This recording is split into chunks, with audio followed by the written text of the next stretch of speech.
convert the decimal number 314 into its hexadecimal equivalent. তো ইয়াতে দিছে আমাক এটা decimal number 314. তো 314 আমি ব্ৰেকেটৰ ভিতৰত লিখিবলৈ ইয়াতে তলতে 10 লিখি দিম। তো এইটো 10 টো ইন্ডিকেট কৰিব যে 314 হৈছে আমাৰ এটা decimal number. এতিয়া এই decimal numberটো ইয়াৰ hexadecimal লৈ যাব লাগিব, মানে ইয়াৰ hexadecimal equivalentটো আমি উলিয়াব লাগিব। তো তাৰ কাৰণে আমি কি কৰিম, simply 314 যোনটো আমাক decimal numberটো অলৰেডি দিয়া আছে তাক আমি কি কৰিম 16 এৰে ৰিপিটেডলি ডিভাইড কৰি যাম। এতিয়া 16 টাইমছ কিমান কৰিলে আমি 314 পাম, এক্সাক্টলিটো নাপাম, বাট 314 ৰ সৰু নাম্বাৰ এটা ল'ব লাগিব। তো তাৰ কাৰণে আমি এটা কাম কৰোঁ। So let's say 314 divide by 16 যদি কৰোঁ তেনেহ'লে আমাৰ কি আছে 19.625।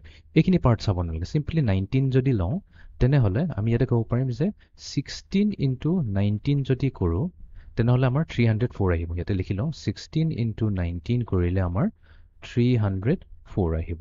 তো আমি এটা কাম কৰিছোঁ যে 16 times 19 কৰিছোঁ, 16 times 19 কৰিম তেন্তে আমি কি পালোঁ 304 পালোঁ। বাট এইটো 314তকৈ সৰু হয়। তো 314ৰ পৰা 304 যদি আমি ছাবট্ৰেক্ট কৰি দিওঁ, তো 314 minus 304 কৰি দিওঁ তেনেহ'লে আমাৰ ৰিমাইণ্ডাৰ থাকি যাব কিমান 10 থাকি যাব। তো এই ৰিমাইণ্ডাৰ 10টোক আমি ইয়াতে নোট কৰি ৰাখি দিম। ঠিক আছে, এইটো খুবেই ইম্পৰ্টেণ্ট হয়। এইটো হৈছে আমাৰ ৰিমাইণ্ডাৰ। নেক্সট আকৌ আমি কি কৰিম 19ক ডিভাইড কৰিম 16ৰে। এতিয়া 16 times 1 হৈ গৈছে 16 times 1 16 হৈ গ'ল। তো 19ৰ পৰা 16 মাইনাছ কৰিলে আমাৰ তাত থাকি যাব 3। ঠিক আছে, এণ্ড ফাইনেলি আমি 1ক ডিভাইড কৰিম 16ৰে, বাট 1 যিহেতু 16তকৈ সৰু এইটো 0ৰে যাব, 16 0 যে 0, তাৰমানে আমাৰ ৰিমাইণ্ডাৰ থাকি গ'ল 1। অ'কে, এতিয়া আমাৰ এইটো হৈ যাব মষ্ট ছিগনিফিকেণ্ট ডিজিট হৈ যাব, ডিজিট হৈ যাব, আৰু এইটো হৈ যাব আমাৰ লিষ্ট ছিগনিফিকেণ্ট ডিজিট হৈ যাব LSD।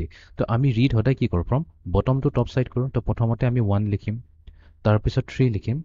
নেক্সট কিন্তু আমাৰ ইয়াতে 10 যদি লিখি দিওঁ, ইয়াতে যদি আমি 10 লিখি দিওঁ এইটো গোটেইটো ভুল হৈ যাব। ইয়াতে 10 লিখিব নোৱাৰোঁ, বিকজ 10ৰ কাৰণে আমাৰ এটা হেক্সাডেচিমেল নাম্বাৰ আছে, সেইটো জানো 10 হৈছে ইকুৱেলছ টু 1 বিকজ আমাৰ হেক্সাডেচিমেল নাম্বাৰ চিষ্টেমত কি হয় ABCDENF এইকেইটাক আমি একচুৱেলি আমাৰ ইহঁতৰ ডেচিমেল নাম্বাৰ কি হৈছে 10 11 12 13 14 15। তো 10ৰ পৰা 15লৈকে আমি কি কৰোঁ এইটো এৰ পৰা F ইউজ কৰি পেলাই আমি লিখোঁ। তো তাৰমানে একচুৱেলি 10 নহয়, ইয়াতে আমি কি লিখিব লাগিব A লিখিব লাগিব।